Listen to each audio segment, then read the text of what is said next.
Hola hermanos, ¿cómo están? Bienvenidos nuevamente a otro programa más, Catequesis Viviente. Está con ustedes su hermano Roquel Cárdenas, aquí en FETV, el canal de la misericordia. Como siempre, ustedes saben, comentando el catecismo de la Iglesia Católica.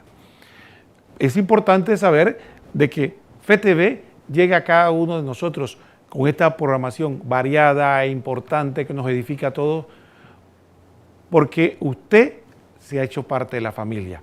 Y como parte de la familia, siempre le pedimos que debemos estar juntos en la programación, juntos a través de la oración, los programas informativos, la edificación en la catequesis, en la Santa Misa. Participar en la programación es edificar el alma. Otro aspecto importante de nuestra comunidad es la oración. Usted ora por nosotros y nosotros oramos por ustedes. Esta oración, esta comunión de los santos es importante. Oremos por FETV, por todos los que colaboramos acá, y nosotros oramos por ustedes para que esta comunidad de amor haga fructificar. Sobre todo, permita que este canal, este medio de comunicación pueda seguir adelante para bendición de tantos y tantos panameños y también extranjeros que a través de la web se benefician de la obra que la Iglesia lleva adelante a través de FETV. Y finalmente, como ustedes saben, FETV requiere de los bienes materiales. Hay que hacer remodelaciones, hay que darle mantenimiento al edificio, crear nuevos estudios, reparar equipos, comprar equipos nuevos, todo para ofrecerles a ustedes una programación de calidad. Y entonces, efectivamente, esto requiere de recursos y usted puede ser parte de la misión. Recuerde, FETV no tiene intereses económicos, no tiene fines de lucro, sino simplemente llevar el evangelio a todos los rincones de este país. Por eso, como ustedes saben, muchos de los que estamos acá somos voluntarios, no estamos pidiendo un salario, sino que estamos aportando para que la palabra de Dios llegue a todos los rincones. Y así usted también puede aportar. ¿Cómo? Bueno, simplemente puede asistir a cualquiera de los bancos donde FETV tiene cuenta. El Global Bank, el Banco Nacional y el Banco General. En todos tienen Fundación para la Educación en Televisión. Fundación para la Educación en Televisión, FETV. En cualquiera de los bancos puede ir directamente y preguntar por esa cuenta o también a través de la banca en línea. Recuerde que el Banco Nacional tiene sucursales a lo largo y ancho de todo el país, especialmente en las cabeceras de provincia. También a través del Banco General tenemos la aplicación del Yapi, que a través del celular, usted sabe, a través del celular, usted puede definitivamente entonces llevar su aporte. ¿Cómo lo hace? Recuerde, simplemente tiene que entrar a la aplicación de Yapi si tiene cuenta en el Banco General y busque en la sección directorio. Ahí encontrará FETV 05 y hace la donación que su corazón le diga. También puede hacerlo a través de las tarjetas Visa, Clave o Mastercard. Grano a grano, de arena se hace una montaña y donación a donación hacemos una montaña de amor que hace posible que FETV pueda seguir adelante evangelizando. Bueno, dicho esto, hermanos, vamos a continuar con el programa del día de hoy y vamos a pedirle a nuestra productora que por favor ponga el primer numeral del catecismo para que podamos leerlo y comentarlo. Estamos en el numeral 547, cuyo título definitivamente es Los misterios de la vida pública de Jesús, los signos del reino de Dios. Dice el 547, Jesús acompaña sus palabras con numerosos milagros, prodigios y signos, Hechos 2:22, que manifiestan que el reino está presente en él. Ellos atestiguan que Jesús es el Mesías anunciado. Lucas 7, 18 al 23. Bueno, aquí vemos un aspecto importante que tenemos que distinguir. Aquí el catecismo usa la palabra signo porque busca el sentido de que no se trata simplemente de una obra, por decirlo así, para llamar la atención, para llevar aplausos, como por ejemplo puede ocurrir con un mago que hace cosas para influenciar, llamar la atención o el aplauso o entretenimiento de las personas, sino que esto tiene un valor de una señal que quiere indicar algo. Recuerda que la señal lo que busca es indicar algo diferente a sí mismo. A sí mismo el milagro lo que busca es poner la señal, el dedo, en otro sentido. Sin embargo, estos signos realmente son milagros, son acontecimientos de índole sobrenatural. Significa que ninguna criatura creada lo puede realizar. Es decir, ningún ángel, ningún demonio, ningún ser humano puede hacer estas obras. Esto es lo que estrictamente se le llama milagro, porque está totalmente fuera del orden natural, es un orden sobrenatural. No confundamos el milagro con algo sobrehumano, porque efectivamente hay cosas que el ser humano no puede hacer por sus propias potencias, pero sí lo puede hacer, por ejemplo, el ángel, pero eso no es un milagro, porque es un acontecimiento que está por fuera de nuestra naturaleza, pero no es sobrenatural, es simplemente sobrehumano. Ahí tenemos que tener la diferenciación. Entonces, importante, estos signos nos indican que tienen un propósito. Estos signos tienen la razón de ser del hecho de que vienen a señalar que Jesucristo es el enviado del Padre. Esto es muy importante. Entonces los milagros no vienen a hacer algo para entretener o simplemente para llamar la atención de la gente, sino que tiene el propósito de mostrar algo más grande, que es al mismo Jesucristo. Y también que sus enseñanzas se puedan hacer o la gente lo pueda aceptar con autoridad.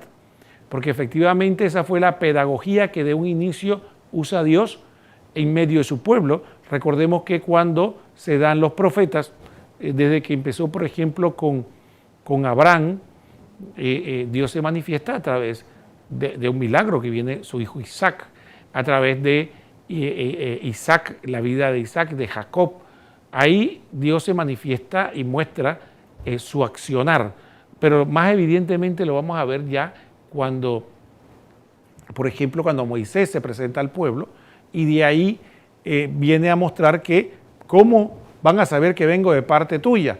Bueno, Dios a través de él hizo obras portentosas. Entonces, sí, efectivamente, parte de la pedagogía divina, igual ocurría con los profetas, que uno de los signos evidentes de que un profeta era falso era efectivamente de que el profeta predecía algo y no se cumplía.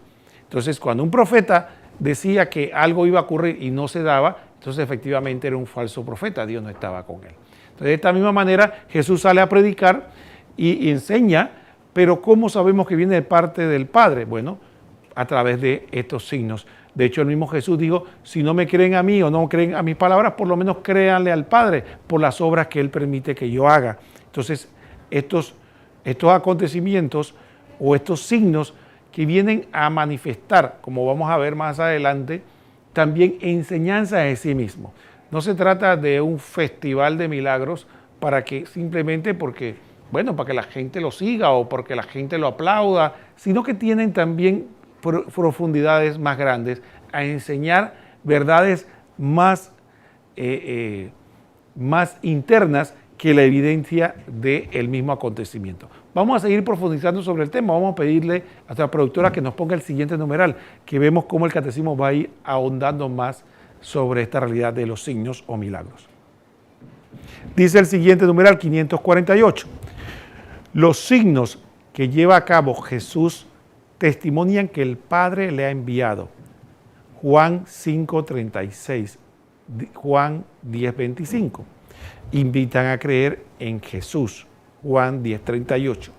Concede lo que le pidan a los que acuden a Él con fe. Marcos 5:25 al 34 y Marcos 10:52. Por lo tanto, los milagros fortalecen la fe en aquel que hace las obras de su Padre.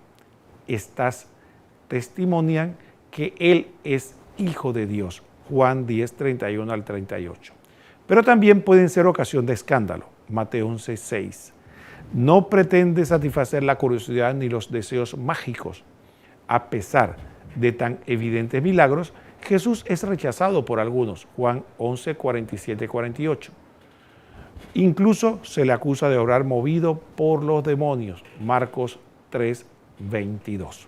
Bueno, aquí hay varias cosas que tenemos que destacar de este numeral.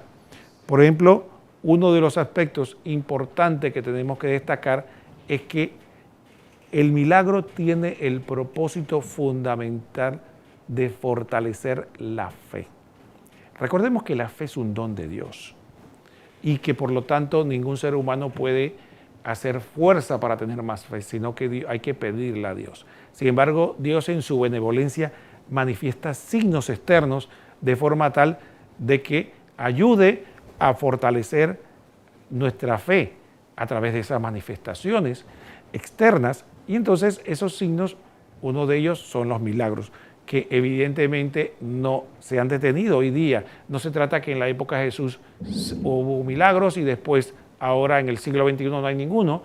Simplemente tiene que investigar un poco y verá que a lo largo de la historia de la iglesia los milagros se han seguido dando.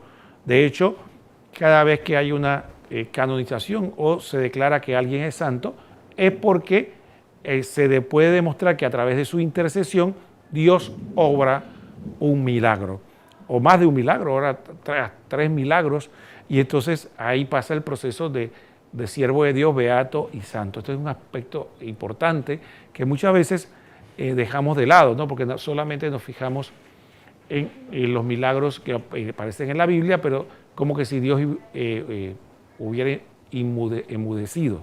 Entonces, esto es importante que lo tengamos presente. Bueno, ya estamos terminando este bloque. Hay varios aspectos que quisiera destacar del 549. Así que cuando terminemos este bloque, vámonos a la pausa y después continuamos con este mismo numeral para que sigamos analizando otros aspectos interesantes de este tema. No se vaya, quédese con nosotros.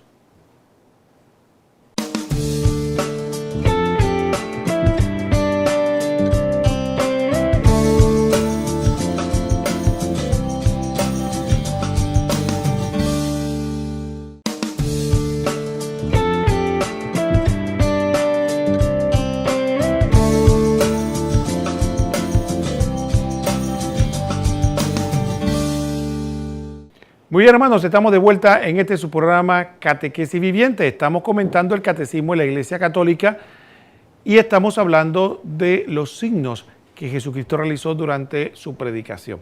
Entonces vamos a pedirle a nuestra productora, como prometimos, que continuemos con el 548. Lo ponga en pantalla porque quisiera destacar algunos aspectos de este numeral interesante. Entonces, 548. Observemos un aspecto que Jesús nos dice que primero que los signos no pretenden satisfacer la curiosidad ni los deseos mágicos. Pero un aspecto importante es que a pesar de tan evidentes milagros, Jesús es rechazado por algunos.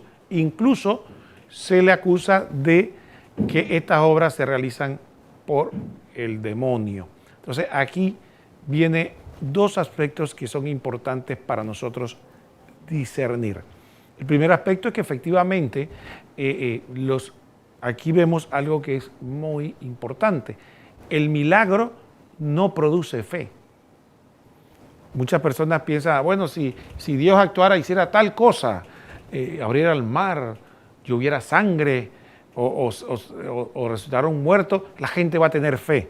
No necesariamente, porque el milagro no produce la fe. La fe es un don de Dios y requiere también de nuestra apertura a la misma. Entonces, usted puede ver un milagro.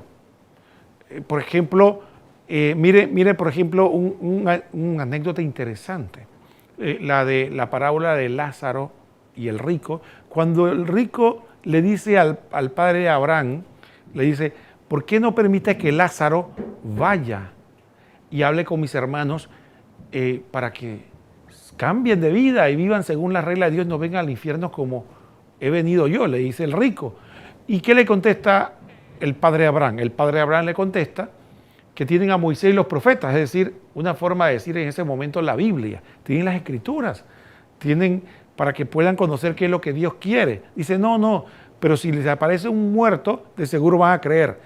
Dice el padre Abraham, si no creen en Moisés y los profetas, aunque resucite un muerto, no se van a convertir.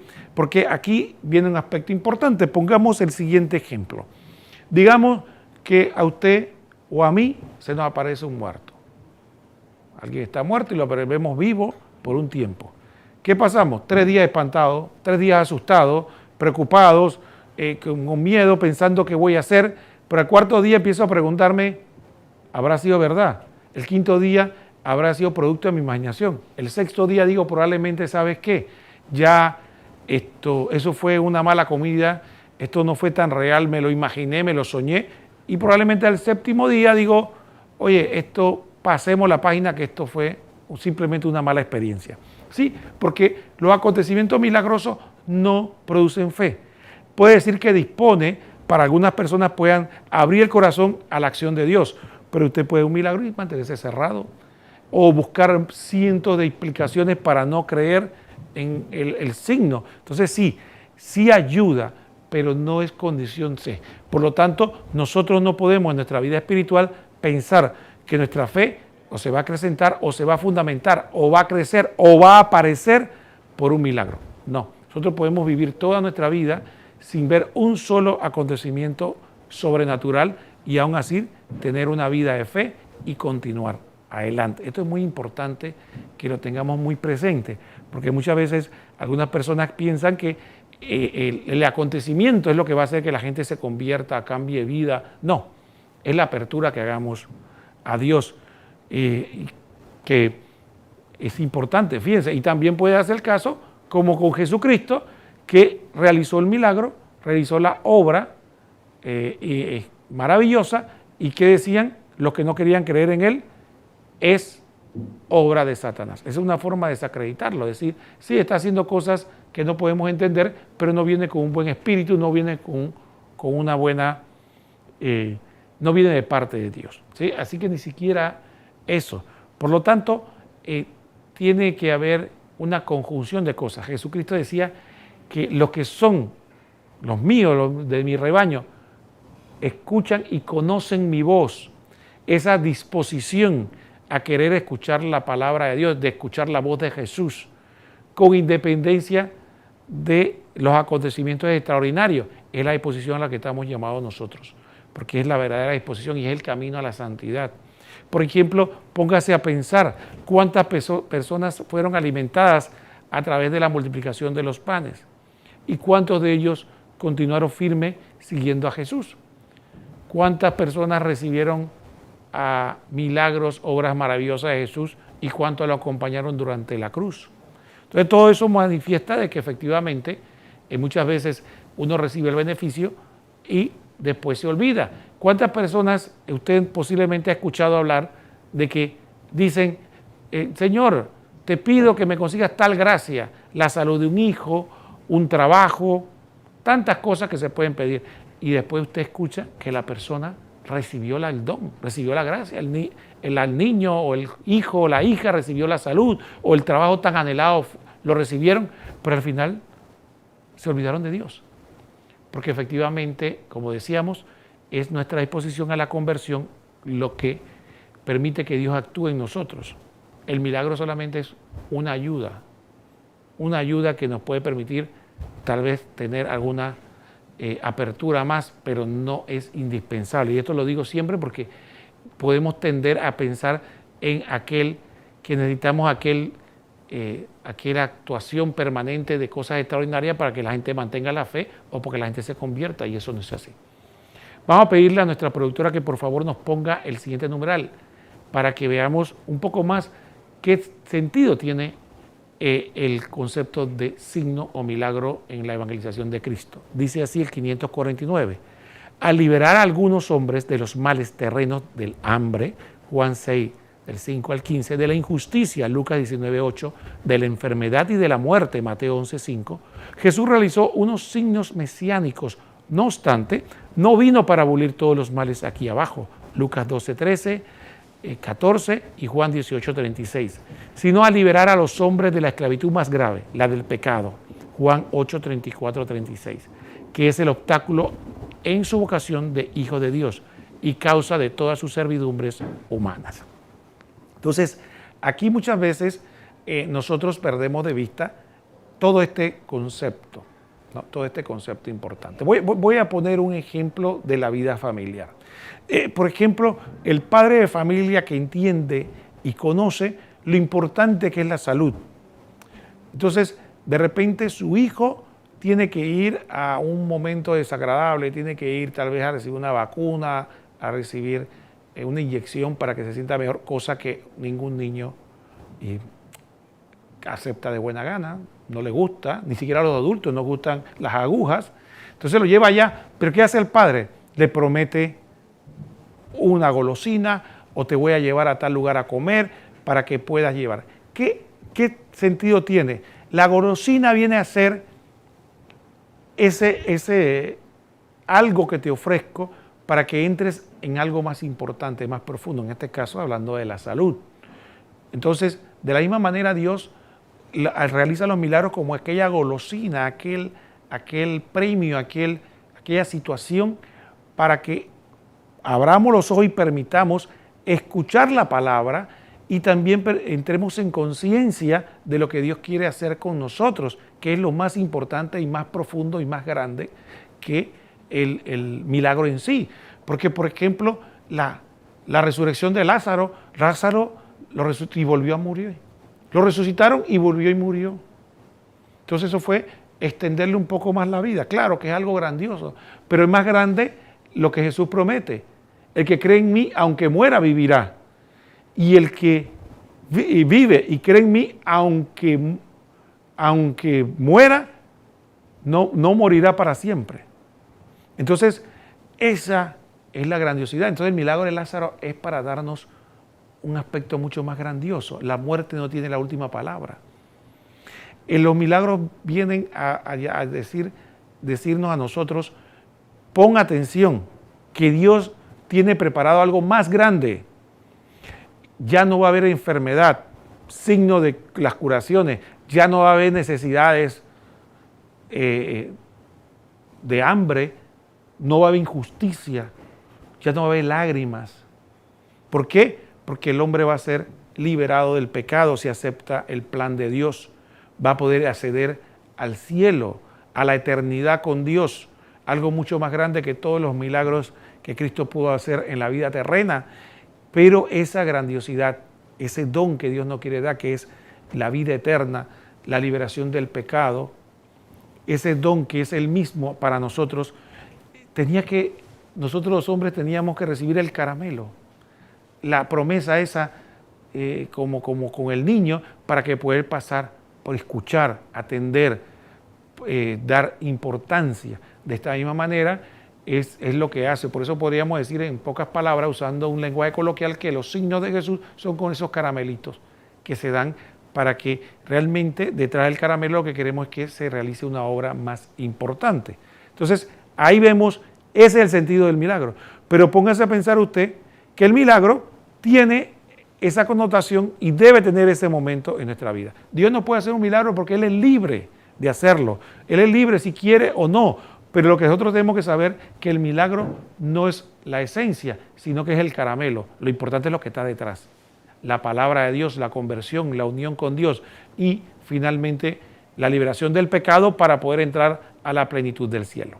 Bueno, dicho esto, hermanos, vamos a hacer la segunda pausa del programa y después continuamos. Vamos a iniciar el siguiente segmento con el reportaje que tenemos de José Ignacio Munilla, Monseñor José Ignacio Munilla, comentando el compendio del Catecismo de la Iglesia Católica.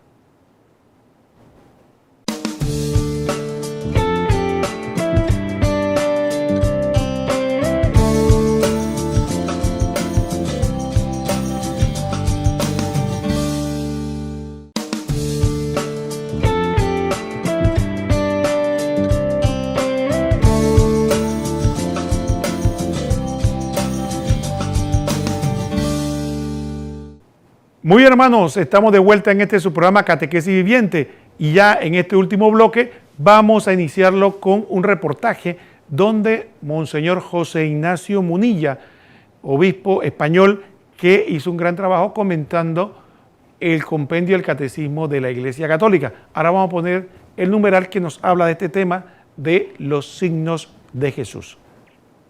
Número 108 del compendio del Catecismo. ¿Por qué Jesús manifiesta el reino mediante signos y milagros? Jesús acompaña su palabra con signos y milagros para atestiguar que el reino está presente en él, el Mesías. Si bien cura a algunas personas, Él no ha venido para abolir todos los males de la tierra, sino ante todo para liberarnos de la esclavitud del pecado. La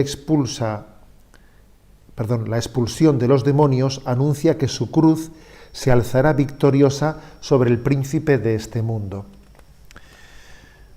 Bueno, la palabra de Jesús, porque estamos hablando de que inicia la predicación del reino de los cielos, y esa predicación está dirigida con palabras, pero palabras acompañadas de signos, acompañadas de milagros.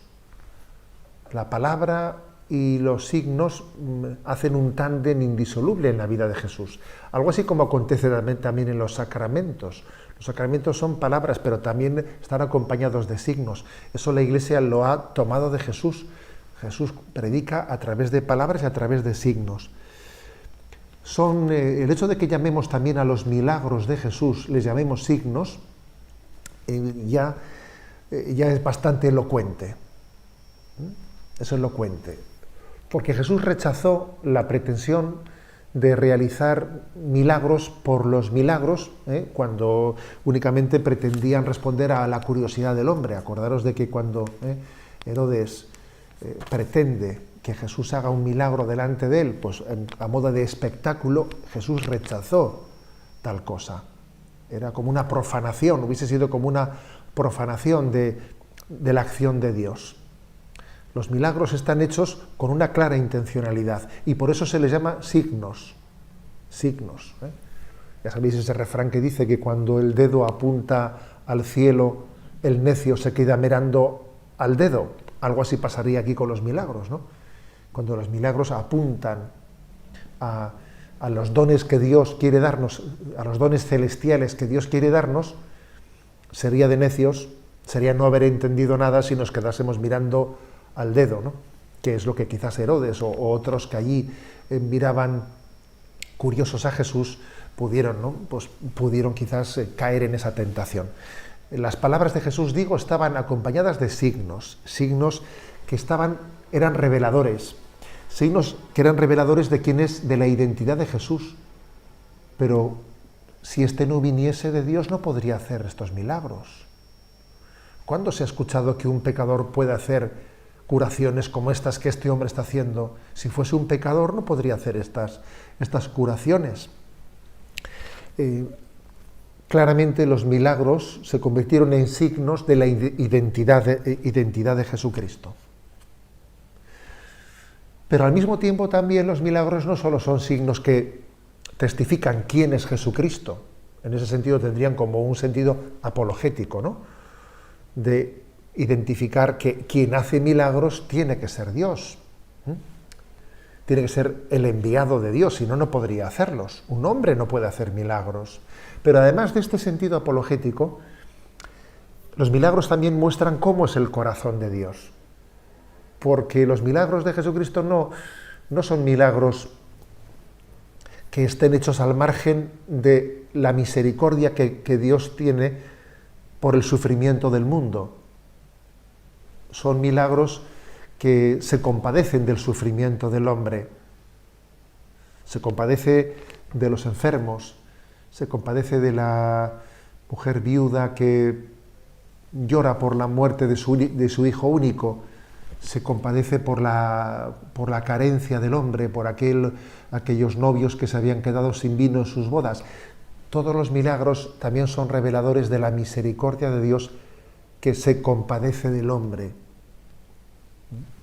Son como un adelanto de una mostración del don de Dios. Pero pasa lo siguiente, que aunque Jesús hizo muchos milagros, también vamos a decir que la mayoría de los enfermos del tiempo de Jesús continuaron siendo enfermos. Sanó a algunos, pero muchísimos no fueron sanados. Y es más, aquellos que sanó Jesús fueron sanados durante un tiempo, porque luego volverían a enfermar. Y aquellos milagros de resurrección que hizo Jesús, pues eran milagros que, claro, que volvían a una vida temporal que luego volverían a fallecer, ¿no? Luego, los propios milagros de Jesucristo dejaban patente que la finalidad con la que Jesús los estaba realizando no era acabar con el sufrimiento de esta vida, no. Jesús no pretendió con sus milagros que se adelantase la felicidad eterna del cielo a la tierra, que desapareciese la cruz, que desapareciese el sufrimiento. No, eso no fue así. Más bien, con esos milagros él lo que estaba era anunciando, queriendo mostrar que el sufrimiento verdadero, el último sufrimiento, el sufrimiento último que provoca, que roba la felicidad del hombre es el pecado. Y todos los milagros eran como una pequeña, una mostración de que el don principal de Jesucristo era el perdón de los pecados. Aquel episodio de Jesús en el que lo tenéis en Lucas capítulo 5, a partir del versículo 17, cuando se dice que aquel paralítico que estaba postrado en una camilla es descendido desde el tejado de una casa ante Jesús, y entonces cuando Jesús le perdona los pecados, allí se produce un escándalo y se dice, ¿qué es más? ¿Decirle a tus pecados quedan perdonados o decirle, levántate, coge tu camilla y echa a andar? Pues para que veáis que el Hijo del Hombre tiene poder de perdonar los pecados, yo te digo a ti, levántate, coge tu camilla, echa a andar. Es decir, los milagros de Jesucristo son una mostración del don de la gracia, del perdón de los pecados. Todos ellos ni siquiera son capaces de aproximarse al milagro de los milagros, que es el del perdón de los pecados, el milagro de la gracia. Se añade también en este punto 108 que entre los milagros de Jesucristo se incluye también el de los exorcismos, el del poder de Jesucristo sobre Satanás. Tenéis ese texto en Mateo 12, 28, es un texto en el que se subraya que obviamente si Jesucristo tiene la capacidad de expulsar a Satanás, es que lo hace con la fuerza de Dios. Dice, pues si yo expulso a los demonios por el Espíritu de Dios, es que ha llegado a vosotros el reino de Dios. Los exorcismos son un signo de que el reino de Dios está presente en Jesucristo, sino cómo Satanás es expulsado de esa manera.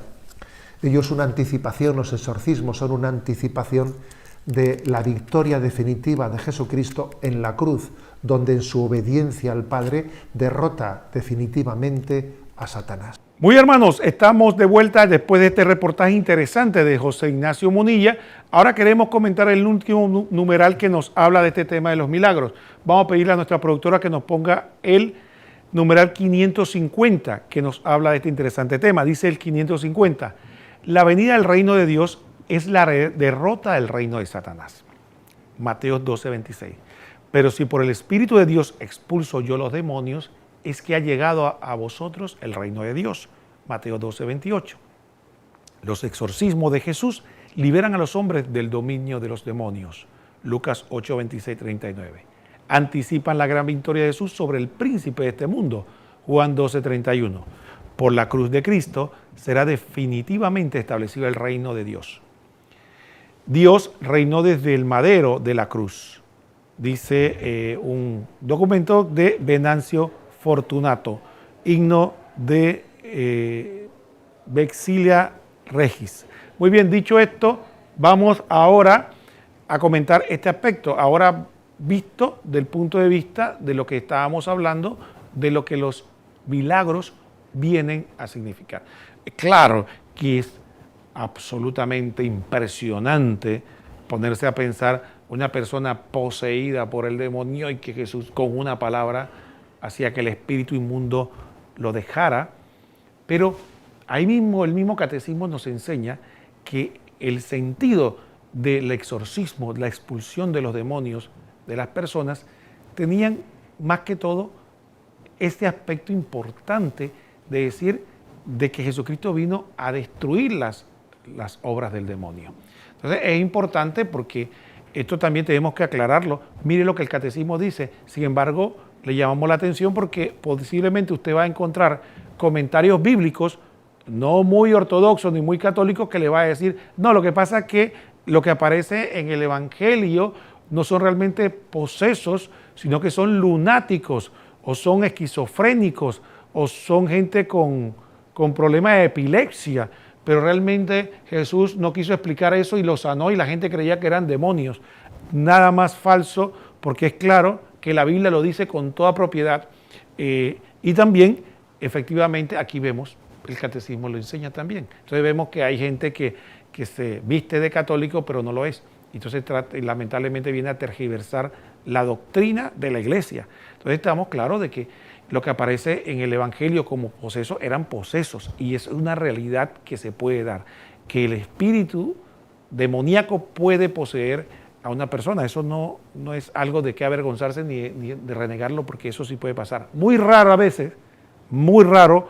Los mismos exorcistas dicen que eso es muy extraño, pero sí pasa. De hecho, la iglesia todavía mantiene el ministerio del exorcismo, así que no es que estamos denegando esta verdad. Pero lo importante de esto es que el dominio de Satanás, el dominio que tenía Satanás sobre la humanidad a raíz de la rebelión por el pecado original y sin número de rebeliones que el hombre manifestó, es lo que viene Jesucristo a destruir. Y los exorcismos son signos de ese acontecimiento, que viene a decir, Jesucristo vino a destruir el reino de Satanás.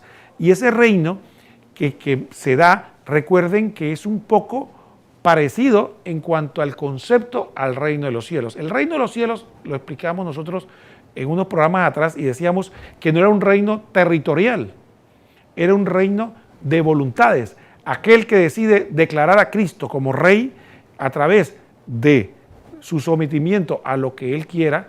Entonces dice Jesucristo que no es súbdito de ese reino aquel que lo dice de boca, sino el que cumple la palabra, el que cumple los deseos, el que obedece, es el súbdito de Jesús y es parte del reino. Bueno, el reino de Satanás es igual. El reino de Satanás no se trata de un territorio o de un grupo, raza, color, condición social, no. Aquel que hace las obras de Satanás, aquel que decide someterse al estilo, al modo o hacer las cosas según Satanás o a obedecerle, aunque lo haga de manera inconsciente. No piense que está obedeciendo a Satanás, pero lo hace porque está haciendo todo lo que él quiere, se rebela contra Dios, busca el pecado, vive con una moral dudosa, etc. Entonces, eso viven bajo el reino del demonio. Entonces, Jesucristo viene a liberar a estas personas, viene a liberarnos a todos de ese reinado, de vivir bajo la voluntad de Dios. Entonces el exorcismo es expulsar a los demonios, ese apartar.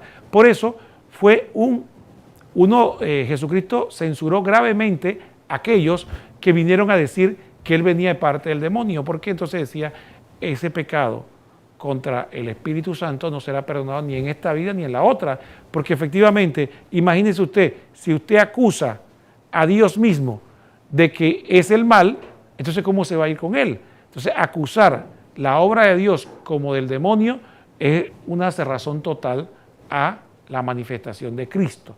Por lo tanto, por eso decía, el que se cierra de esa manera no va a escuchar nada, por supuesto, se va a endurecer.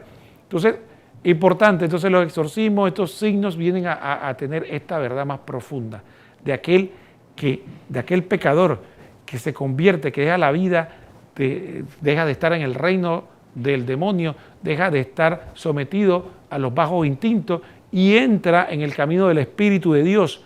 Y el Espíritu de Dios es el que lo guía, tiene lo que se llama la metanoia o la conversión, ese cambio, esa dirección de caminar para obedecer o ser más fiel a la voluntad de Cristo.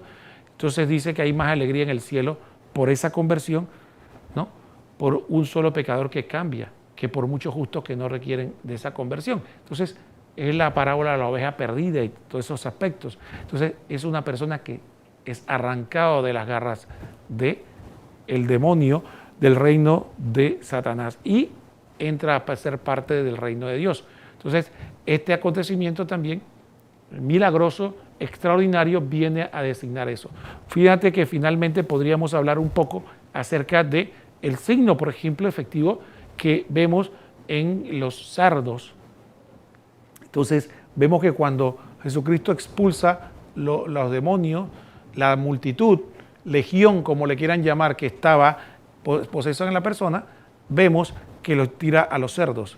Y esos cerdos, efectivamente, representan lo impuro. En ese momento eran lo impuro para el pueblo de Israel. Cuando los demonios van allá y se poseen de los cerdos, después van y son echados al mar. Como quien diciendo, estos son la multitud de pecados y la multitud de maldades que son expulsadas del demonio y son echadas al mar para nunca volver a toparse con él. Es una bella alegoría y ejemplo vívido, porque fue real lo que pasó, para catequizar. Por eso los apóstoles conservaron muy bien ese texto. Muy bien, hermanos, lamentablemente se nos acabó el tiempo en este programa de Catequesis Viviente comentando el Catecismo de la Iglesia Católica. Estuvo con ustedes su hermano Roquel Cárdenas, que está feliz de haber podido compartir estos momentos con ustedes. Nos vemos próximamente en otro programa más y manténgase en sintonía de FTV. Que el Señor los bendiga a todos. Hasta pronto.